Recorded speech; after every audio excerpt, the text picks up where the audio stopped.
سوف نأخذ اليوم فكرة الارتباط التشعبي مع زيادة برمجة لها.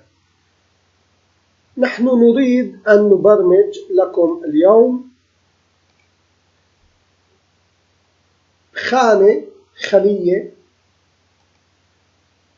هذه الخلية سوف تختار الأسماء الموجودة في ورقة العمل: سمير، جان، جاك. فإذا هذه الخلية سوف تعرض هذه الأسماء.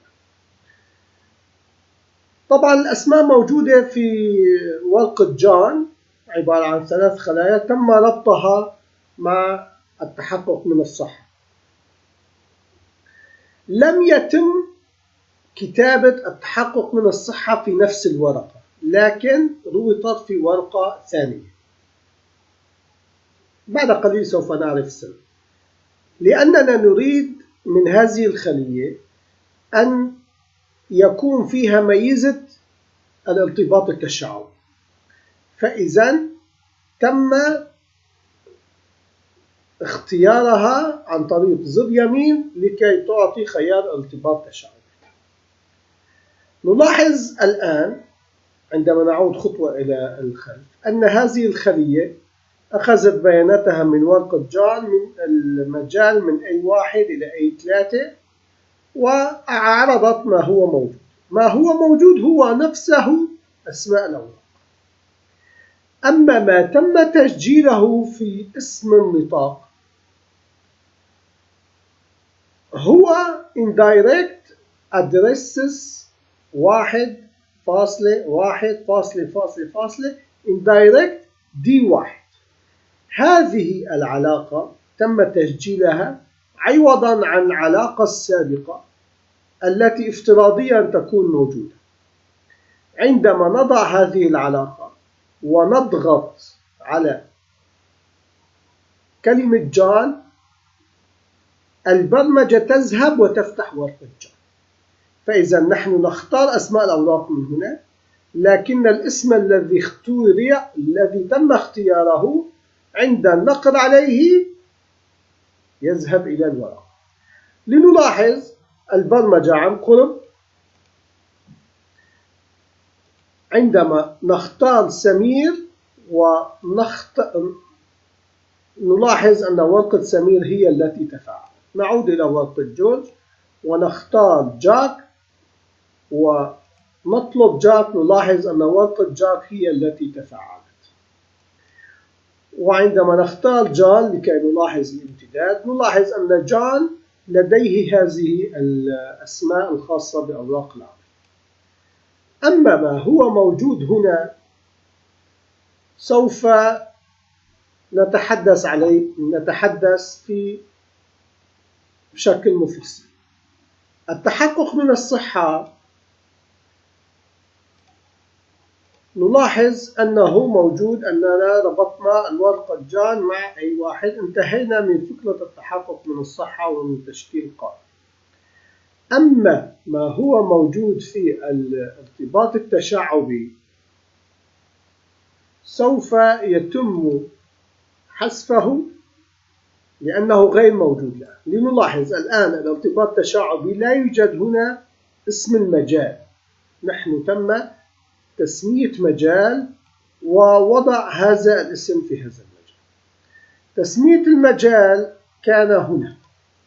تم تسمية هذا المجال باسم MDR، وعندما يكون له البرمجة الافتراضية تظهر في خيارات الارتباط التشعبي هنا في هذه المنطقة.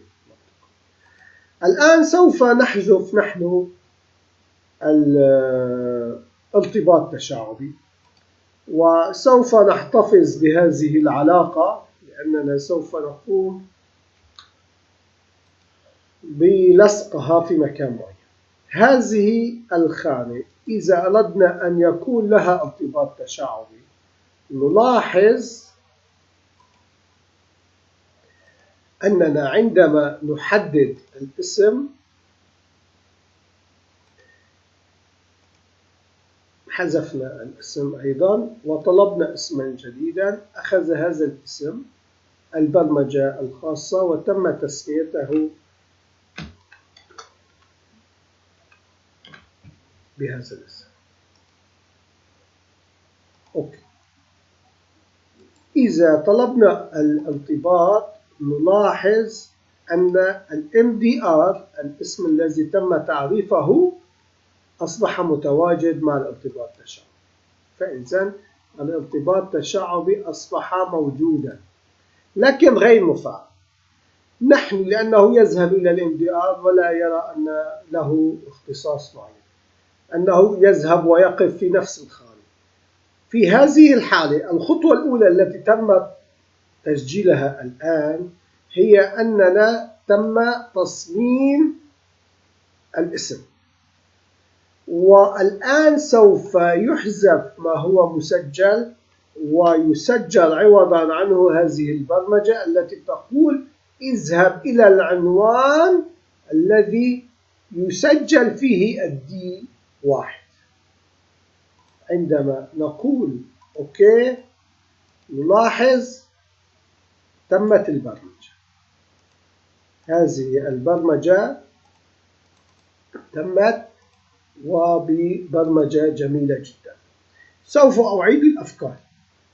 التحقق من صحة موضوعها بسيط، أما كيف تم ربط نحذف الاسم الذي تم تعريفه ونحذف الارتباط التشعبي،